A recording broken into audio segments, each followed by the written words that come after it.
Islamabad high court में PTI का 26 जुलाई इस्लामाबाद में एहतजाज की इजाजत मिलने के लिए दायर दरख्वास्त पर नोटिस जारी। जस्टिस समन रिफत इम्तियाज ने आमिर मुगल की दरख्वास्त पर समाअत की। आपकी तो पहली भी ऐसी दरख्वास्त लगी थी, इसका क्या बना?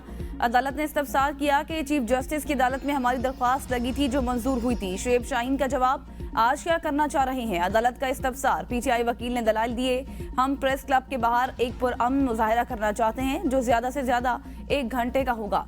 हमने डिप्टी कमिश्नर को दरख्वास्त दी थी मगर हमारी दरख्वास्त पर सुनवाई नहीं हुई। अदालत ने जिला इंतजामिया को कल तक के लिए नोटिस जारी करते हुए समाअत मुलतवी कर दी।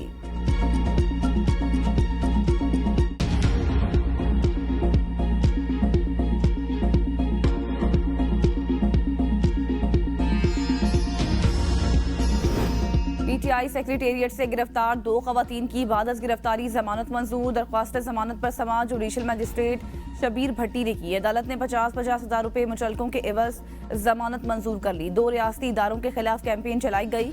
ये खवातीन मीडिया सेल में काम करती हैं, अगर इनको जमानत दी जाए तो केस पर असर पड़ेगा। FIA प्रोसिक्यूटर जो कहा है वो रिपोर्ट में दिखा दें, इससे मुतालिक क्या मवाद मौजूद है। पीटीआई वकील Ali Bukhari advocate.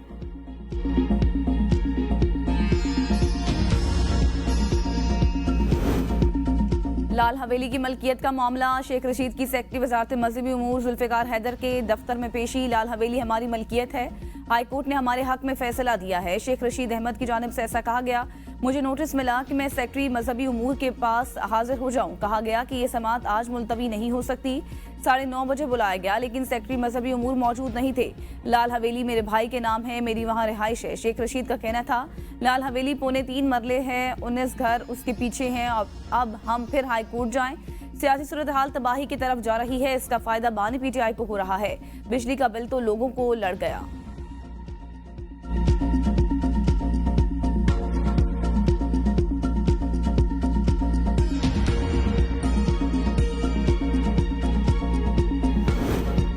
Islamabad high court Arshad शरीफ के कत्ल की तहकीकात के लिए जुडिशल कमीशन तश्कील देने की दरख्वास्त पर समाअत कुछ देर बाद होगी।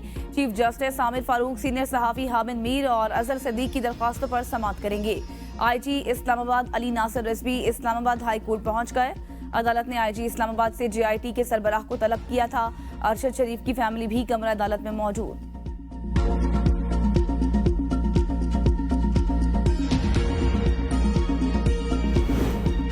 लाहौर हाई कोर्ट में बानी पीटीआई के 12 मुकदमात में जिस्मानी रिमांड के खिलाफ दरख्वास्तों पर समाअत आज होगी। अदालत ने प्रोसिक्यूटर जनरल से बानी पीटीआई पर दर्ज मुकदमात की तफसीली रिपोर्ट तलब कर रखी है। जस्टिस तारिक सलीम शेख की सरबराही में 2 रुकनी बेंच दरख्वास्त पर समाअत करेगा। बानी पीटीआई ने 9 मई के मुकदमात में जिस्मानी रिमांड को हाई कोर्ट में चैलेंज कर रखा है।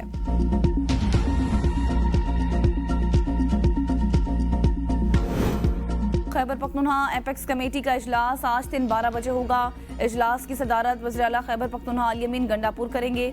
बनू अम जरगे के मुतालबात एपेक्स कमेटी के सामने रखे जाएंगे।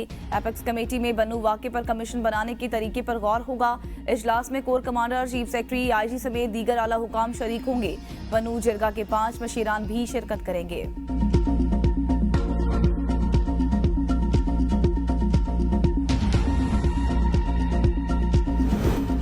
दिसंबर तक तहरीक इंसाफ की हुकूमत आ जाएगी। पीटीआई रहनुमा असद कैसर का दावा, कहा हमें अक्सरियत मिल जाएगी और तहरीक इंसाफ हुकूमत में होगी।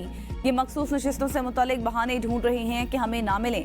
पोजीशन में आ जाएंगे तो अदम एतमाद का सोचा जा सकता है। अभी नंबर्स पूरे नहीं, हुकूमत लेकर फिर देखेंगे क्या इतने नंबर्स हैं। कोशिश करेंगे कि फ्रेश मैंडेट लें। साबिक स्पीकर ने यह भी दावा किया कि नवाज शरीफ और शहबाज शरीफ के दरमियान, जबकि आसिफ अली जरदारी और बिलावल भुट्टो के दरमियान भी इख्तलाफात हैं। हालात अनारकी की तरफ जा रहे हैं। महंगाई से अवाम परेशान हैं। ख्वाजा आसिफ उमर के इस हिस्से में हैं जहां नफसियाती मसाइल आ जाते हैं। असद कैसर का कहना था कि हमारी भूख हड़ताल अलामती है।